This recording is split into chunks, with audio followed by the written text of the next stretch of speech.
Malachi அதிகாரம் 1. Malachi வாயிலாக இஸ்ரேலுக்கு ஆண்டவர் உரைத்த வாக்கு. இஸ்ரேல் மக்கள் மேல் ஆண்டவரின் அன்பு. உங்களுக்கு நான் அன்பு காட்டினேன் என்று ஆண்டவர் சொல்கிறார். நீங்களோ எங்களுக்கு நீர் எவ்வாறு அன்பு காட்டினீர் என்று கேட்கிறீர்கள். யாக்கோபுக்கு ஏசா உடன்பிறப்புதான். ஆயினும் யாக்கோபுக்கன்றோ நான் அன்பு காட்டினேன், ஆனால் ஏசாவை வெறுத்தேன். அவனது மலைநாட்டை பாழாக்கினேன். அவனது உரிமை சொத்தை பாலை நிலத்துக்கு குள்ள நரிகளிடம் கையளித்து விட்டேன் என்கிறார் ஆண்டவர். நாங்கள் அழிக்கப்பட்டோம், ஆனாலும் பாழடைந்தவற்றை மீண்டும் கட்டி எழுப்புவோம். எங்கள் நகர்கள் அழிக்கப்பட்டன, ஆனால் அவற்றை நாங்கள் மீண்டும் கட்டி எழுப்புவோம் என்று ஏதோமியர் கூறுவாரேயானால், படைகளின் ஆண்டவர் கூறுவது இதுவே: அவர்கள் கட்டி எழுப்பட்டும், நான் அவற்றை தகர்த்து விடுவேன்.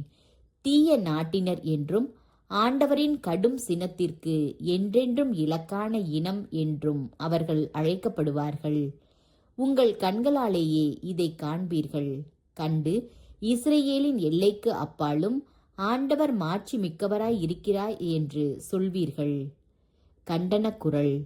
மகன் தன் தந்தைக்கு மதிப்பு தருவான், பணியாளன் தன் தலைவனுக்கு மரியாதை செலுத்துவான். நான் தந்தையானால் எனக்குரிய மதிப்பு எங்கே?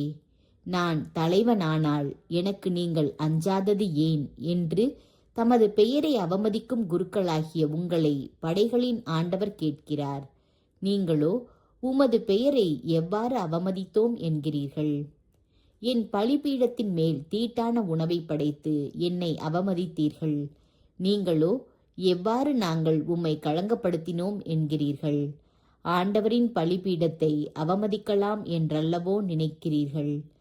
குருடானவற்றை பலியிடுகிறீர்களே, அது தவறில்லையா? நொண்டியும் நோயுமாய் கிடந்தவற்றை பலியிட கொண்டு வருகிறீர்கள், அது குற்றமில்லையா? அவற்றை உன் மாநில தலைவனுக்கு கொடுத்து பார். அவன் உன்னை குறித்து மகிழ்ச்சி அடைவானோ, உனக்கு ஆதரவு அளிப்பானோ என்கிறார் படைகளின் ஆண்டவர். இப்பொழுது இறைவன் நம்மீது இரக்கம் காட்டுமாறு அவர் திருமுன் இறைஞ்சி நில்லுங்கள்.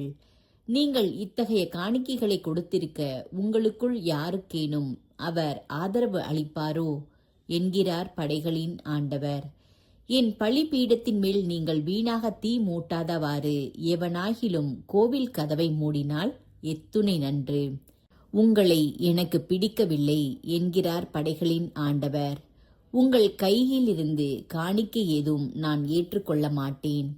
கதிரவன் தோன்றும் திசை தொடங்கி மறையும் திசை வரை வேற்றினத்தாரிடையே என் பெயர் புகழ்மிக்கது.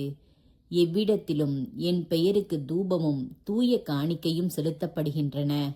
ஏனெனில் வேற்றினத்தாரிடையே என் பெயர் புகழ்மிக்கதே என்கிறார் படைகளின் ஆண்டவர். நீங்களோ நம் தலைவரது பலிபீடம் தீட்டுப்பட்டது, அதன் மேல் வைத்துள்ள பழியுணவு அருவருப்புக்குரியது என்று நினைக்கும் பொழுது என் பெயரை களங்கப்படுத்துகிறீர்கள். எவ்வளவு தொல்லை என்று அதை பற்றி இழிவாக பேசுகிறீர்கள் என்கிறார் படைகளின் ஆண்டவர். கொள்ளையடித்ததையும் நொண்டியானதையும் நோயுற்றதையும் கொண்டு வருகிறீர்கள். இவற்றை காணிக்கை என கொண்டு வருகிறீர்கள். உங்கள் கையிலிருந்து அதை நான் ஏற்றுக்கொள்வேனோ என்று கேட்கிறார் ஆண்டவர்.